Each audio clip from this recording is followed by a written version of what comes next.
Hello friends, நம்ம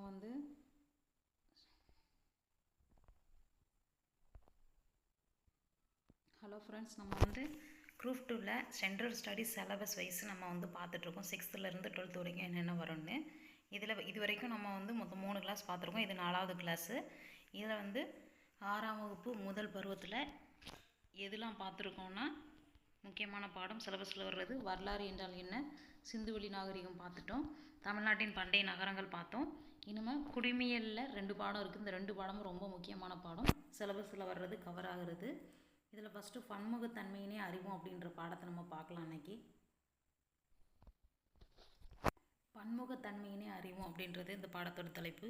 அப்படின்னா ஒன்றும் பெருசாக ஒன்றும் டிஃபிகல்ட்டான மீனிங் கிடையாது. அது என்னென்னா, நம்மளுடைய லாங்குவேஜாக இருக்கட்டும், கல்ச்சராக இருக்கட்டும், எல்லாத்துலேயும் நம்ம டிஃப்ரெண்ட்டாக இருக்கிறோம், ஆனால் ஒற்றுமையாக வாழ்கிறோம். அதை தான் பன்முகத்தன்மைன்னு சொல்லியிருக்காங்க.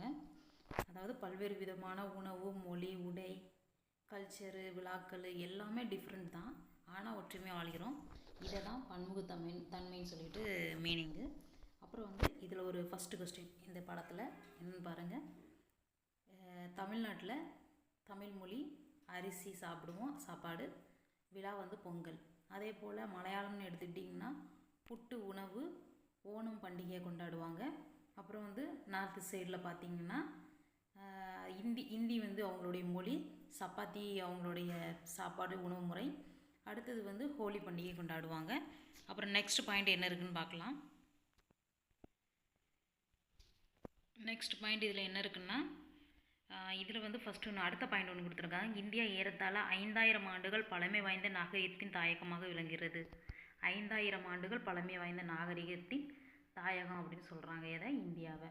அப்புறம் வந்து உலகில் பல்வேறு பகுதியில் இந்த பாயிண்டில் என்னென்னா, இந்தியாவினுடைய பன்முகத்தன்மை என்ன அப்படின்னா, உலகத்தில் பல்வேறு இன மக்கள் வாழ்ந்தாங்க. அந்த இன மக்கள்லாம் நம்ம நாட்டுக்கு எப்படி வந்தாங்க அப்படின்றத சொல்கிறாங்க. இதில் என்னென்னா, அவங்க வந்து படையெடுப்பு காரணமாக வந்திருக்கலாம், அல்லனா ஒரு விசிட்டர்ஸ் மாதிரியும் வந்திருக்கலாம், அல்லனா வேறு ரீசனுக்காகவும் வந்திருக்கலாம். வந்தவங்க சம்டைம்ஸ் இங்கேயே தங்கிடுறாங்க அப்படின்றாங்க. அப்படி வந்தவங்களாம் யாரெல்லாம், திராவிடர்கள், நீக்ரோடிக்கல், ஆரியர்கள், ஆல்ஃபைன்கள், மங்கோலியர்கள்னு சொல்கிறாங்க.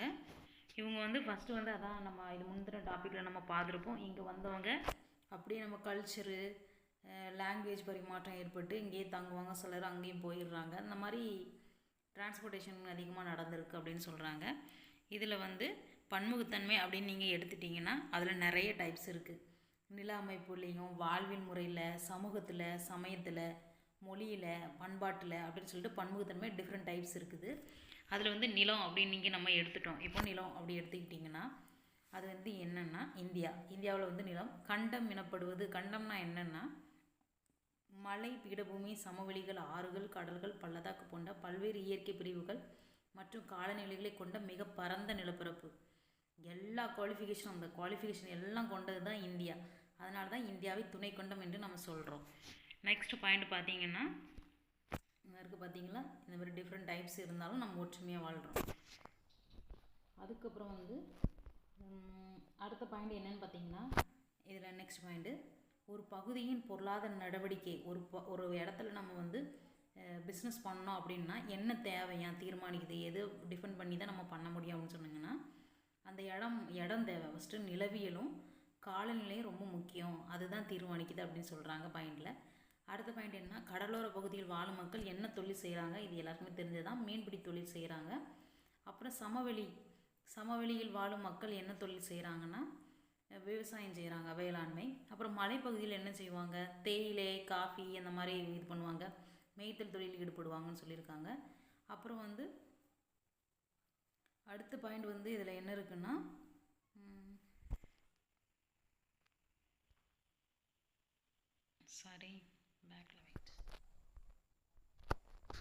நெக்ஸ்ட் பாயிண்ட் வந்து இது ரொம்ப முக்கியம். ஏதாவது ஒன்று கேட்டுரு இந்த ஒரு பாடத்தில் கன்ஃபார்மாக ஒரு கொஸ்டின் வந்துடும், நம்பிக்கையாக படிக்கலாம். இதில் வந்து ஃபஸ்ட்டு பாருங்கள், மேகலாவில் உள்ள மவுண்ட் சின்ட்ராம் அதிக மழை பொழியும் பகுதின்னு சொல்லியிருக்காங்க. அப்புறம் வந்து ராஜஸ்தான்னா கொஞ்சம் பாலைவன பகுதி, அதனால் இது ஞாபகம் வச்சுக்கோங்க. ஜெய்சால்மர் குறைவான மழை பொழியும் பகுதி அப்படின்னு சொல்லியிருக்காங்க. நெக்ஸ்ட் கொஸ்டின் வந்து பாருங்கள், நெக்ஸ்ட் கொஸ்டின் வந்து சமூக பன்முகத்தன்மைன்னு சொல்லியிருக்காங்க. சமூகம்னா இதில் அவ்வளோ இம்பார்ட்டன்ஸ் இல்லை. ஆனால் பார்த்தோம்னா சமூகம் என்பது ஒரு பொது நலத்துக்காக மக்கள் வந்து அப்படி கூட்டமாக வாழ்கிறாங்க, அதுதான் சமூகம்னு சொல்லியிருக்காங்க. அந்த சமூகத்தில் எல்லோரும் இருப்பாங்கன்னு சொல்லியிருக்காங்க. பெற்றோர், ஆசிரியர், மாணாக்கர், இந்த மாதிரி எல்லோரும் இருப்பாங்க. ஒன்றுபட்டு நம்ம வாழ்கிறோம்ல இப்போ, அந்த மாதிரி டைப்ஸ். அப்புறம் குடும்பத்தை பற்றி சொல்லியிருக்காங்க. குடும்பம் என்னது, ஒரு சமூகத்துக்கு அடிப்படை அழகு குடும்பம் ஒரு பாயிண்ட்டு. அப்புறம் கூட்டு குடும்பம் என்ன, அப்புறம் வந்து தனி குடும்பம் அந்த மாதிரி பற்றி சொல்லியிருப்பாங்க. அப்புறம் வந்து நெக்ஸ்ட் பாயிண்ட் என்ன, மத பன்முகத்தன்மை. இதில் என்ன ஒரு முக்கியமான பாயிண்ட்ஸ் ஒன்று இருக்குது. இந்தியாவுக்குன்னு எந்த ஒரு மதமும் அரசு மதமாக அங்கீகரிக்கவில்லை. இந்த பாயிண்ட் யோசிச்சுக்கோங்க. நம்ம நாடு வந்து ஒரு மதச்சார்பற்ற நாடு. அது மட்டும் இல்லாமல் இந்தியா பல மதங்களின் தாயகமாகவும் பல மதங்களின் புகலிடமாக விளங்குது. அதில் ஒரு சில மொழி வந்து சொல்லியிருக்காங்க. இது எக்ஸாம்பிள்ஸ் கேட்பாங்க. இதில் மொழியை கொடுத்துட்டு இதில் அல்லாதது என்ன, இது தவறானது எது, இந்த மாதிரி கேட்கலாம். இதில் வந்து இந்து மதம், இஸ்லாமிய மதம், கிறிஸ்தவ மதம், சீக்கிய மதம், புத்த மதம், சமண மதம், சொராஸ்ட்ரிய மதம் சொல்லியிருக்காங்க. நெக்ஸ்ட் பாயிண்ட் என்னன்னு பார்த்தீங்கன்னா, அதுக்கப்புறம் பாயிண்ட் வந்து நம்ம நாட்டில் என்னென்ன விழாக்கள் கொண்டாடுறாங்கன்னு சொல்லிட்டு ஜஸ்ட் எக்ஸாம்பிள் தான் கொடுத்துருக்காங்க. நம்ம இதில் நிறைய விழாக்கள், பாரம்பரிய விழாக்கள் இருக்குது. அதில் ஒரு சில இதில் கொடுத்துருக்காங்க. பொங்கல், தீபாவளி, ஹோலி, விஜயதசமி, ஆயுத பூஜை, நவராத்திரி, துர்கா பூஜை, தசரா, விநாயகர் சதுர்த்தி, பிகு, கும்பமேளா, ஓணம், மிலாது நபி, ரம்ஜான், கிறிஸ்துமஸ், புத்த பூர்ணிமா, மகாவீர் ஜெயந்தி, குருநானக் ஜெயந்தி, ரக்ஷா பந்தன் அப்படின்னு சொல்லிட்டு நிறைய விழாக்கள் கொடுத்துருக்காங்க. எக்ஸாம்பிள் தான், ஜஸ்ட்டு ட்ரெய்லர் மாதிரி. அதுக்கப்புறம் வந்து அடுத்த ஒரு பாயிண்ட், லாஸ்ட் டைமு இந்த பக்கத்தில் இருந்து ஒரு கொஸ்டின் கேட்டிருந்துருக்காங்க குரூப் 4ல், ரீசெண்டாக நடந்த குரூப் 4ல். இப்போ பாருங்கள், இந்தியாவில் 2001 வந்து ஒரு கணக்கெடுப்பு எடுக்கிறாங்க மொழியை பற்றி. அதில் வந்து என்ன எடுத்திருக்காங்கன்னா, இந்தியாவில் மொத்தம் 122 முக்கியமான மொழிகளும் 1099 பிற மொழிகளும் இருக்குது அப்படின்னு சொல்லியிருக்காங்க. அப்புறம் வந்து நம்ம மொழி வந்து மொத்தம் மொழியோட குடும்பம் அப்படின்னு எடுத்துட்டிங்கனால திராவிட மொழி குடும்பம் வந்து பழமையான மொழி அப்படின்னு சொன்னிங்கன்னா திராவிட மொழின்னு சொல்கிறாங்க. தமிழ் மொழியானது பழமையான திராவிட மொழி. நெக்ஸ்ட்டு வந்து 4 மொழி குடும்பம்னு சொல்கிறோம். அதாவது இந்தோ ஆரியன், திராவிடியன், ஆஸ்ட்ரோ ஆஸ்டிக், ஜீனி திபெத்தின்னு 4 முக்கிய மொழி குடும்பம் இருக்குது. அதுக்கப்புறம் இந்தியாவில் பேசப்படும் முதல் 5 முக்கிய மொழிகள்னு சொல்கிறாங்க. எந்த மொழி அதிகமாக பேசப்படுது இந்தியாவில் அப்படின்னு சொல்லிட்டு 2011 கணக்கெடுப்பில் ஹிந்தி மொழி வந்து 43%, அதாவது 43.63663, சாரி தமிழ் இங்கிலீஷ் கன்ஃபியூஸ் பண்ணுறேன்னா. அப்புறம் வந்து வங்காளம் வந்து 8.30, அப்புறம் வந்து தெலுங்கு வந்து 6.93, மராத்தி 7.09, தமிழ் 5.89. இதில் வந்து நம்ம இது தெரிஞ்சு வச்சுக்கோங்க, ஹிந்தி தெரிஞ்சு வச்சுக்கோங்க. இது ஃபஸ்ட் லாஸ்ட்டுன்றது ரொம்ப முக்கியம். அடுத்தது வந்து இந்தியாவை வந்து வணிகம் செய்வதற்காக வருகை தந்தவங்க யார் யார், நம்ம வந்து சுதந்திரம் அடையிறதுக்கு முன்னாடி நடந்த இன்சிடென்ட் அப்போ யார் யாரெல்லாம் இங்கே வந்தாங்க அப்படின்னு சொல்லியிருக்காங்க. அதில் வந்து போர்ச்சுகீசியர்கள், டச்சுக்காரர்கள், ஆங்கிலேயர்கள், டேனியர்கள், வேறு யாரெல்லாம் ஃப்ரெஞ்சுக்காரர்கள் அப்படின்னு சொல்லிட்டு நிறைய பேர் வந்தாங்க. அதில் வந்து நம்ம இந்தியா வந்து மொத்தம் 300 வருஷம் ஆங்கிலேயர் ஆட்சியின் கீழே இருந்துச்சு அப்படின்னு சொல்கிறாங்க, 1947க்கு முன்னாடி வரைக்கும். அதுக்கப்புறம் வந்து அதில் வந்து அந்த டைமால் தான் நம்மளுடைய ஆங்கில மொழி ஒரு முக்கிய மொழியாக எழுச்சி பெற்றது. பள்ளி கல்லூரிகள்லேயும் அலுவலகத்திலும் மொழியாக மாறிச்சு அப்படின்னு சொல்கிறாங்க. அதுக்கப்புறம் வந்து இந்த ஒரு பாயிண்ட் ரொம்ப முக்கியமானது, இந்திய அரசியலமைப்பு சட்டத்தின் 8வது அட்டையின்படி 8வது அட்டையின்படி 22 மொழியை அக்செப்ட் பண்ணியிருக்காங்க. அதில் 2004 முதல்ல ஒரு மொழியை செம்மொழியாக அறிவிக்காங்க. அது எதுனா நம்மளுடைய தமிழ் மொழி. தற்போது மொத்தம் 6 மொழிகள் இருக்குது. 6 மொழிகள் செம்மொழிகளாக அறிவிக்கப்பட்டிருக்கு. 2004 தமிழ், 2005 சான்ஸ்கிரிட், அதாவது சமஸ்கிருதம். நல்லா தெரிஞ்சுக்கோங்க, ஃபஸ்ட் இடம் தமிழுக்கு, அதுக்கப்புறம் சமஸ்கிருதம் வரும் அப்படின்னு ஞாபகம். 2008 தெலுங்கு, கன்னடம், 2013 தான் மலையாளம், 2014 ஒரியா. அப்புறம் நெக்ஸ்ட் பார்த்தீங்கன்னா பாயிண்ட் என்னென்னா, பண்பாடு அப்படின்னு சொன்னோம்னா நம்மளுடைய உணவு, உடை, இசை, கலாச்சாரம், இதை தான் பண்பாடுன்னு சொல்லுவோம். அடுத்த பாயிண்ட் வந்து நம்ம பண்பாட்டுக்குரிய ஒரு சில எக்ஸாம்பிள்ஸ் கொடுத்துருங்க. பிரகதீஸ்வரர் கோயில், புனித தாமஸ் தேவாலயம் சென்னையில் இருக்கான், தாஜ்மஹால், சாஞ்சி ஸ்தூபி, கந்தர்வ மகாதேவ கோயில், கோனார்க் சூரியனார் கோயில், தில்வாரா சமண கோயில்னு சொல்லியிருக்காங்க. அப்புறம் வந்து நம்ம இந்தியாவில் 28 மாநிலங்களும் 9 யூனியன் பிரதேசங்களும் உள்ளன்னு சொல்லிட்டு இந்த புக்கில் கொடுத்துருக்காங்க. தற்சமயம் ரீசெண்டாக என்ன இருக்குதுன்னு சொல்லிட்டு நெட்டில் சர்ச் பண்ணிக்கோங்க. அப்புறம் வந்து இந்திய தொழில்துறை இதுவரை கண்டுபிடிக்கப்பட்ட கல்வெட்டு சான்றுகளில் 60% தமிழ்நாட்டில் தான் கண்டுபிடிச்சிருக்காங்க. இந்திய தொழில்துறையில் கண்டுபிடிக்க 60% தமிழ்நாட்டில் கண்டுபிடிச்சிருக்காங்க. அப்போ அதுலேயும் பெரும்பாலான மொழிகள் வந்து பெரும்பாலான கல்வெட்டில் எழுதின லாங்குவேஜ் பார்த்திங்கன்னா தமிழா. அதுக்கப்புறம் நம்ம இது இந்தியாவில் மொத்தம் எத்தனை மாநில யூனியன் பிரதேசம் இருக்குதுன்னு சொல்லிட்டு கமெண்ட் பண்ணுங்கள் கீழே. அதுக்கப்புறம் வந்து இந்தியாவில் புகழ்பெற்ற நடனம் மற்றும் இசைகள் பார்ப்போமா. என்னென்ன நடனம் இசை இருக்குதுன்னா கர்நாடகா இசை, இந்துஸ்தான் இசை, தமிழ் செவில் இசை, நாட்டுப்புற இசை, லாவணி இசை, கஜல் இசைன்னு நிறைய டைப்ஸ் இருக்குதுன்னு சொல்லியிருக்காங்க. அடுத்தது பாயிண்ட் பார்த்திங்கன்னா இது ரொம்ப இன்ட்ரெஸ்டிங்கான டாபிக். என்னென்ன டான்ஸு எங்கெங்கே இருக்குதுன்னு சொல்லியிருக்காங்க. இந்த பாயிண்ட்ஸும் ரொம்ப முக்கியம். ஃபஸ்ட்டு வந்து நீங்கள் இந்த கட்டத்தை படிச்சுக்கலாம். தமிழ்நாடுன்னு எடுத்துட்டிங்கன்னா ஒரே ஆட்டம்தான். கரகாட்டம், ஒயிலாட்டம், கும்மி, தெருகுத்து, பொம்மலாட்டம், புலியாட்டம், கோலாட்டம், தப்பாட்டம். கேரளான்னு எடுத்துட்டிங்கன்னா தெய்யம், மோகினியாட்டம் அந்த மாதிரி. பஞ்சாப் பாங்க்ரா, பஞ்சாபில் பே வருதா, இங்கே பா வருது, அப்போ பேப்பா, பங்காரா, பாங்க்ரா அப்படின்னு வச்சுக்கோங்க. குஜராத் வந்து கார் தாண்டியா, இது வந்து ஏதோ ரோஜா மூவிலையா தாண்டியா ஆட்டம் தாட தசரா கூட்டம் ஆடன்னு சொல்லிட்டு இது வரும். அது குஜராத்து டான்ஸ் தானே ஒரு மாதிரி ஆடுவாங்களா. அதில் கார் தாண்டியா தசரா ஆட்டம், கார் தாண்டியா அந்த மாதிரி வச்சுக்கோங்க. நெக்ஸ்ட் வந்து ராஜஸ்தான். ராஜஸ்தான் வந்து பாலைவன பிளேஸு. அங்கே வந்து கல் வந்து குமிஞ்சு போட்டிருப்பாங்க. அதனால் கல் வேலியா கூமர், கல்லை குமிச்சு போட்டிருக்காங்க கல்வேலியா கூமர் அப்படின்னு வச்சுக்கோங்க. உத்தரப்பிரதேசம் ராசலீலா.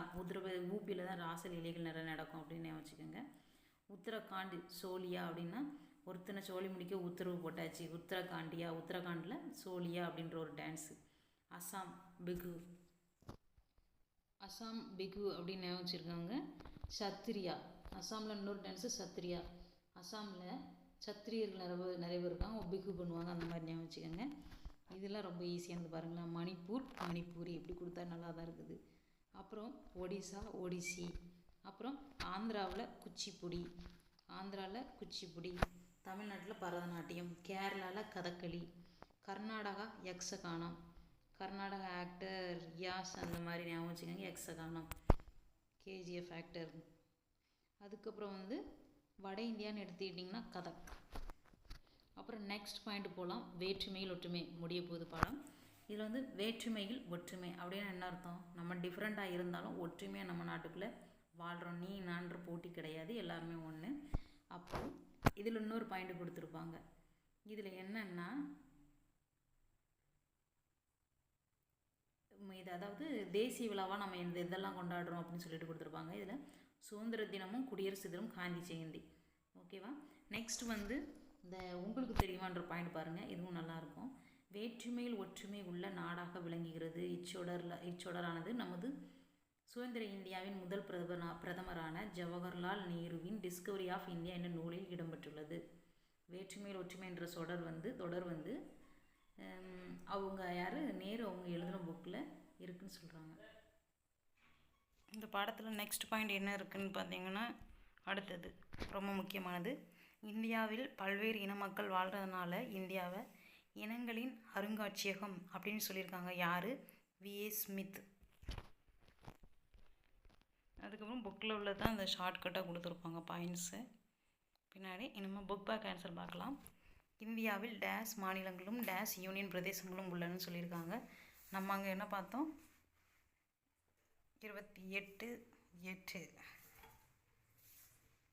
அடுத்தது இந்தியா ஒரு துணைக்கண்டம் என்று அழைக்கப்படுகிறது. மிக அதிக மழைப்பொழிவுள்ள மவுண்ட் சின்ராம் டேஸ் மாநிலத்தில் உள்ளது. மேகலாவில். குறைவான மழைப்பொழிவு எங்கே நடக்குன்னு படித்தோம்? ராஜஸ்தானில் உள்ள ஜெய்சால்மர்.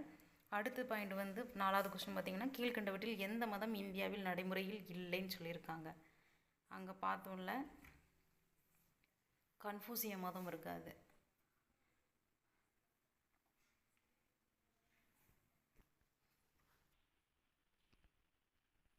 நெக்ஸ்ட் கொஸ்டின் வந்து இந்திய அரசியலமைப்பு சட்டத்தின் 8வது அட்டவணையில் அங்கீகரிக்கப்பட்டுள்ள அலுவலக மொழிகளின் எண்ணிக்கை எத்தனை? 22.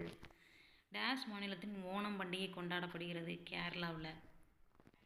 அடுத்தது வந்து மோகினியாட்டம் எங்கே கொண்டாடுறாங்கன்னு கேட்டிருக்காங்க.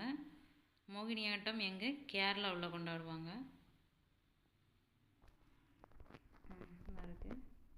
மோகினியாட்டம் டேஷ் மாநிலத்தில் செவ்வியல் நடனம் ஆகும்? கேரளா. டிஸ்கவரி ஆஃப் இந்தியா என்ற நூலினை எழுதியவர் யார்? நேரு அவர்கள் எழுதினாங்க. ஜவஹர்லால் நேரு. வேற்றுமையில் ஒற்றுமை என்ற சொற்றொடரை உருவாக்கியவர் யார்? ஜவஹர்லால் நேரு அவர்கள். நெக்ஸ்ட்டு விஎஸ் ஸ்மித் இந்தியாவை டேஷ் என்று அழைத்தார்? நிறைய இன மக்கள் இருக்கிறதுனால அவங்கள இனங்களின் அருங்காட்சியகம் அப்படின்னு சொல்லியிருக்காங்க இந்தியாவை. நெக்ஸ்ட் வந்து கோடிட்ட இடங்களை நிரப்புக. ஒரு பகுதியின் டேஷ் நடவடிக்கை அப்பகுதியின் நிலவியலும் மற்றும் கால்நிலை கூறுகளும் பெரிதும் தீர்மானிக்கிறது. பொருளாதார நடவடிக்கைகள். மிகவும் குறைந்த மழைப்பொழிவு உள்ள ஜெய்சால்மர் டேஷ் மாநிலத்தில் உள்ளது? பாலைவன பிளேஸு, ராஜஸ்தான் மாநிலத்தில் உள்ளது. தமிழ் செம்மொழியாக அறிவிக்கப்பட்ட ஆண்டு? 2004. லாஸ்ட் டைம் கேட்ட கொஸ்டின் குரூப் 4ல். பிகு திருவிழா டேஷ் மாநிலத்தில் கொண்டாடப்படுகிறது? அசாம். பிகு அப்புறம் சத்ரியான்ற ஒரு டான்ஸ். அப்புறம் வந்து பொறுத்துக கொடுத்துருக்காங்க. இதில் வந்து சிம்பிளாக தான் கொடுத்துருக்காங்க. நீக்ரோடாக்கள் அப்படின்னா அது ஒரு இந்திய இனம். கடற்கரை பகுதியில் மீன் பிடிப்பாங்க, தொழில். ஜொராஸ்ட்ரியம் அது ஒரு மதம். வேற்றுமையில் ஒற்றுமை உள்ள நாடு இந்தியா. நெக்ஸ்ட் பார்த்தீங்கன்னா இவ்வளோ தான் புக் பேக் ஆன்சர். அடுத்த ஒரு பாடத்தில், அதாவது சமத்துவம் பெறுதல் அடுத்த டாப்பிக்கு அடுத்த கிளாஸில் பார்க்கலாம். தேங்க்யூ ஃபார் வாட்சிங். அதுக்கப்புறம் நான் பேசுகிறது உங்களுக்கு புரியுது, எடுக்கிறது நடத்துறது புரியுது அப்படின்னு சொன்னீங்கன்னா ஒரு லைக் போடுங்க. தேங்க்யூ ஃபார் வாட்சிங்.